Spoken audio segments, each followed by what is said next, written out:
Hello बच्चों, आज हम पढ़ेंगे कक्षा 7 हिंदी वसंत का दूसरा पाठ हिमालय की बेटियां। हम आपको बताएंगे बच्चों इस पाठ का सारांश और साथ ही साथ पाठ से संबंधित प्रश्नों के उत्तर भी।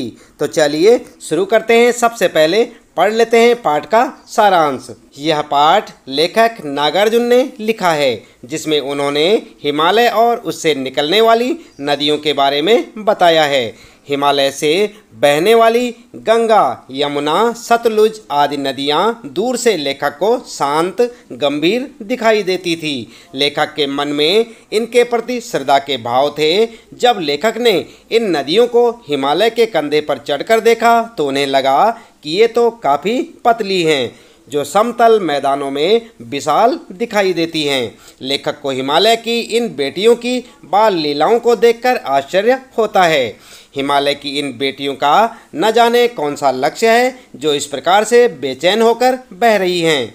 नदियाँ बर्फ़ की पहाड़ियों में, घाटियों में और चोटियों पर लीलाएं करती हैं। लेखक को लगता है कि देवदार, चीड़, सरसों, चिनार आदि के जंगलों में पहुंचकर शायद इन नदियों को अपनी बीती बातें याद आ जाती होंगी।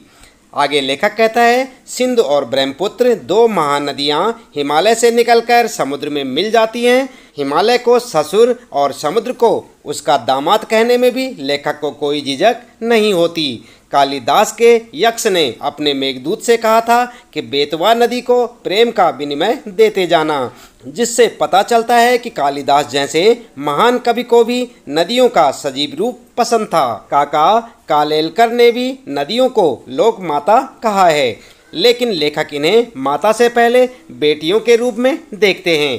कई कवियों ने इन्हें बहनों के रूप में भी देखा है। लेखक तिब्बत में सतलुज के किनारे पैर लटकाकर बैठ गया। लेखक का तन और मन तरोताज़ा हो गया और लेखक गुनगुनाने लगा। तो बच्चों, ये था यहाँ पर हिमालय की बेटियाँ पाठ का सारांश।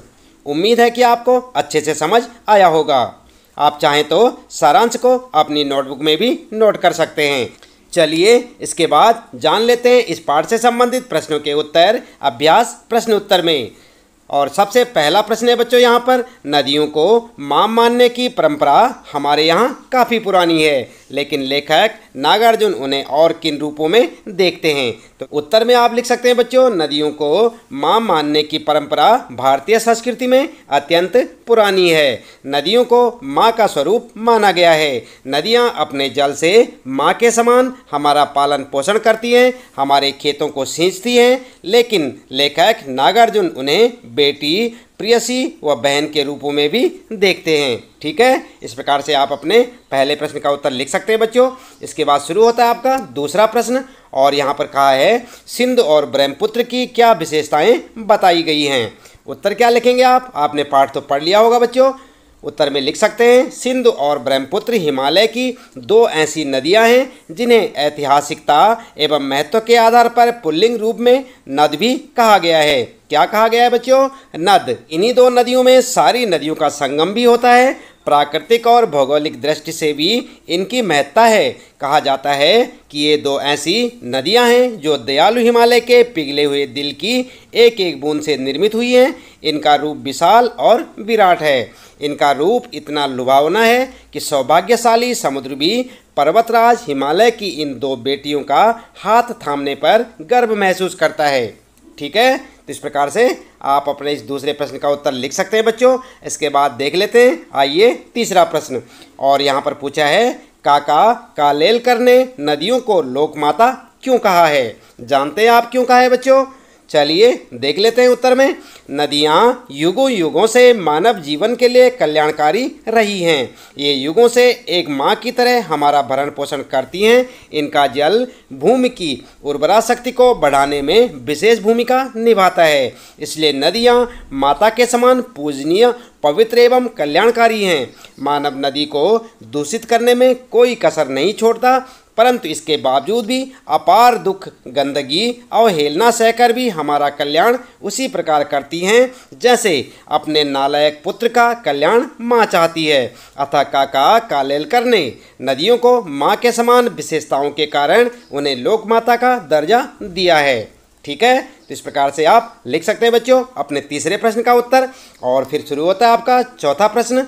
हिमालय की यात्रा में लेखक ने किन किन की प्रशंसा की है? तो क्या लिखेंगे उत्तर में? उत्तर लिखेंगे हिमालय की यात्रा में लेखक ने हिमालय की अनुपम छटा की, नदियों की अटखेलियों की, बर्फ से ढकी पहाड़ियों की, पेड़ पौधों से भरी घाटियों की, देवदार, चीड़, सरो, चिनार, सफ़ेदा और कैल से भरे जंगलों की प्रशंसा की है। ठीक है, इस प्रकार से आप लिख सकते हैं। अगला है बच्चों 5वां प्रश्न। यह लेख 1947 में लिखा गया था। तब से हिमालय से निकलने वाली नदियों में क्या क्या बदलाव आए हैं? उत्तर में लिखेंगे हिमालय से निकलने वाली नदियां अब अपनी पवित्रता और मूल रूप को प्रदूषण के कारण खो चुकी हैं। मैदानी क्षेत्रों में आते आते शहरों की गंदगी इस हद तक मिल जाती है कि स्वच्छता का नामो निशान मिट जाता है। गंगा, यमुना जैसी नदियां इसका ज्वलंत उदाहरण हैं। है ना बच्चों? आपने देखा होगा नदियों में लोग प्रदूषित जल या गंदगी फेंक देते हैं। ठीक है, इसके बाद बच्चों अगला प्रश्न है यहाँ पर प्रश्न नंबर 6। अपने संस्कृत शिक्षक से पूछिए कि कालिदास ने हिमालय को देवात्मा क्यों कहा है? तो जानते हैं बच्चों कालिदास ने हिमालय को देवात्मा क्यों कहा? नहीं जानते? चलिए कोई बात नहीं, उत्तर में आप लिख सकते हैं हिमालय में देवताओं का वास होने के कारण कालिदास ने हिमालय को देवात्मा कहा है। आज भी हिमालय भगवान शिव का वास स्थान के नाम से जाना जाता है। ठीक है, इस प्रकार से आप लिख सकते हैं। इसके बाद बच्चों आपके शुरू हो जाते हैं भाषा की बात के प्रश्न। और यहाँ पर 7वां प्रश्न आपके लिए। अपनी बात कहते हुए लेखक ने अनेक समानताएं प्रस्तुत की हैं। ऐसी तुलना से अर्थ अधिक स्पष्ट और सुंदर बन जाता है। उदाहरण के लिए आप देखेंगे क है संभ्रांत महिला की भांति वे प्रतीत होती हैं, और ख है माँ और दादी, मौसी और मामी की गोद की तरह उनकी धारा में डुबकियाँ लगाया करता। तो इसी प्रकार से आपके लिए यहाँ पर है अन्य पाठों से ऐसे 5 तुलनात्मक प्रयोग निकालकर कक्षा में सुनाइए और उन सुंदर प्रयोगों को कॉपी में भी लिखिए। उत्तर में आप लिख सकते हैं बच्चों। नंबर 1, सचमुच दादी माँ साप भ्रष्ट देवी सी लगी। आपने पढ़ी थी ना दादी माँ कहानी, उसी से लिया गया है। इसके बाद दूसरा है बच्चों, बच्चे ऐसे सुंदर जैसे सोने के सजीव खिलौने। ठीक है, और तीसरा लिखेंगे हरी लकीर वाले सफ़ेद गोल कंचे बड़े आंवले जैसे। अगला लिख सकते हैं आप चौथा, बड़े मियाँ के भाषण की तूफान मेल के लिए कोई निश्चित स्टेशन नहीं है, सुनने वाला थक कर जहाँ रोक दे वहीं स्टेशन मान लिया जाता है। और 5वां लिख सकते हैं आप बच्चों, संध्या को स्वप्न की भांति गुजार देते थे।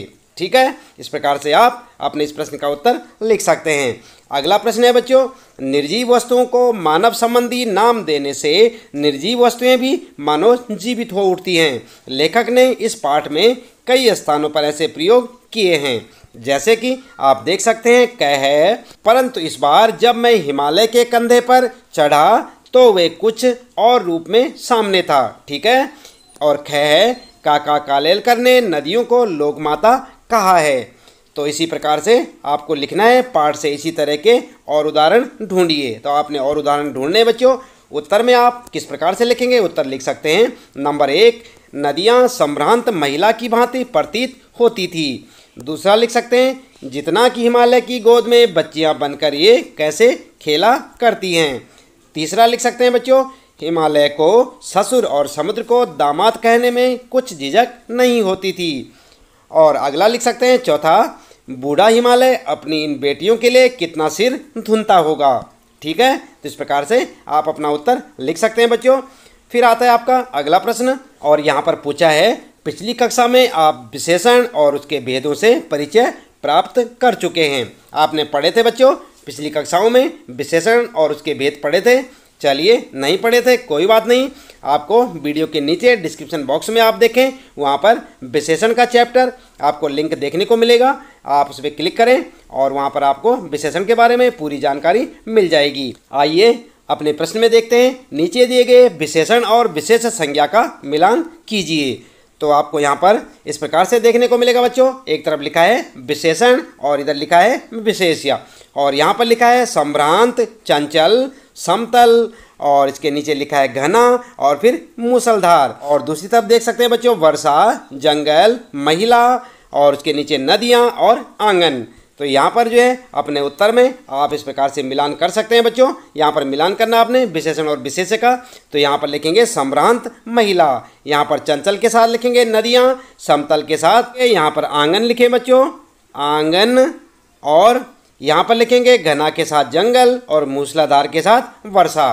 क्या समझे आप? संभ्रांत महिला, चंचल नदियाँ, समतल आंगन और घना जंगल और मूसलाधार वर्षा। तो इस प्रकार से आपका विशेषण और विशेष्य का मिलान हो जाएगा। इसके बाद बच्चों 10वां प्रश्न है, द्वंद्व समास के दोनों पद प्रधान होते हैं। इस समास में और शब्द का लोप हो जाता है। किस शब्द का लोप होता है? और शब्द का। ठीक है, आप ध्यान दें, द्वंद्व समास के दोनों पद प्रधान होते हैं। इस समास में और शब्द का लोप हो जाता है, जैसे राजा रानी। तो यहाँ पर क्या था? और, राजा और रानी। ठीक है, तो राजा रानी द्वंद्व समास है, जिसका अर्थ है राजा और रानी। पाठ में कई स्थानों पर द्वंद्व समासों का प्रयोग किया गया है। इन्हें खोजकर वर्णमाला क्रम यानी शब्दकोश शैली में लिखिए। तो आप देख सकते हैं बच्चों, उत्तर में आप लिखेंगे छोटी बड़ी यानी कि छोटी और बड़ी, दुबली पतली यानी कि दुबली और पतली, नंग धड़ंग यानी कि नंग और धड़ंग, और माँ और बाप। ठीक है, तो माँ बाप। इस प्रकार से आपका उत्तर हो जाएगा। इसके बाद बच्चों अगला है यहाँ पर प्रश्न 11वां, नदी को उल्टा लिखने से दीन होता है। क्या होता है? नदी को अगर हम उल्टा लिख दें तो क्या बनेगा? दीन, जिसका अर्थ होता है गरीब। दीन का अर्थ क्या होता है? गरीब। आप भी 5 ऐसे शब्द लिखिए जिसे उल्टा लिखने पर सार्थक शब्द बन जाए। प्रत्येक शब्द के आगे संज्ञा का नाम भी लिखिए, जैसे नदी का दीन। ठीक है, तो इस प्रकार से आपको यहाँ पर जो है बनाना है बच्चों। उत्तर के लिए आप क्या करेंगे, एक टेबल सी बना लें इस प्रकार से, जैसे कि आपको यहाँ पर दिखाई दे रही है। और यहाँ पर लिखेंगे नव, इसका नव का उल्टा क्या हो जाएगा? वन। नव का उल्टा क्या होगा? वन, और ये होगा जातिवाचक संज्ञा। राम, तो उल्टा क्या हो जाएगा? मरा। राम का उल्टा क्या हो जाएगा? मरा, और यहाँ पर ये हो जाएगी भाववाचक संज्ञा। इसके बाद बच्चों एक शब्द है राही, तो राही का अगर हम उल्टा कर दे तो क्या बनेगा? हीरा, और ये हो जाएगा द्रव्यवाचक संज्ञा। इसी प्रकार से एक शब्द है धारा, धारा को उल्टा कर दे तो क्या बनेगा? राधा, और ये होगी व्यक्तिवाचक संज्ञा, क्योंकि ये किसी का नाम है ना। और यहाँ पर नामी, यहाँ पर मीना, नामी का उल्टा क्या होगा? मीना, और ये भी होगी व्यक्तिवाचक संज्ञा। आई बात समझ में? तो इस प्रकार से आप अपना उत्तर लिख सकते हैं बच्चों यहाँ पर। इसके बाद आता है फिर अगला प्रश्न है आपका, समय के साथ भाषा बदलती है, शब्द बदलते हैं और उनके रूप बदलते हैं। जैसे बेतवा नदी का नाम दूसरा रूप क्या था? बेत्रावती। पहले क्या नाम था उसका? बेत्रावती। नीचे दिए गए शब्दों में से ढूंढकर इन नामों के अन्य रूप लिखिए। तो आपको क्या करना है यहाँ पर उत्तर में आप इस प्रकार से लिख सकते हैं बच्चों। लिखेंगे नया नाम और पुराना नाम। ठीक है, सतलुज का आप देख रहे हैं यहाँ पर सतद्रुम, रोपड़ का रूपपुर, झेलम का बितस्ता, चिनाब का बिपाशा, अजमेर का अजय मेरू। ठीक है, और इसी प्रकार से बनारस का वाराणसी। तो ये नया नाम और पुराना नाम। ठीक है, तो बच्चों इस प्रश्न के साथ ही इस पाठ से संबंधित प्रश्नों के उत्तर यहाँ पर समाप्त होते हैं। उम्मीद है कि आपको अच्छे से समझ आए होंगे। इसी प्रकार लगातार कक्षा 7 हिंदी वसंत के सभी पाठों के प्रश्नोत्तर जानने के लिए लगातार देखते रहे वीडियो, जुड़े रहे हमारे साथ। और यदि आप चैनल में पहली बार आए हैं तो चैनल को सब्सक्राइब अवश्य कर दें, बेल आइकन भी दबा दें बच्चों, ताकि आपको आने वाली प्रत्येक पाठ की वीडियो की नोटिफिकेशन मिलती रहे।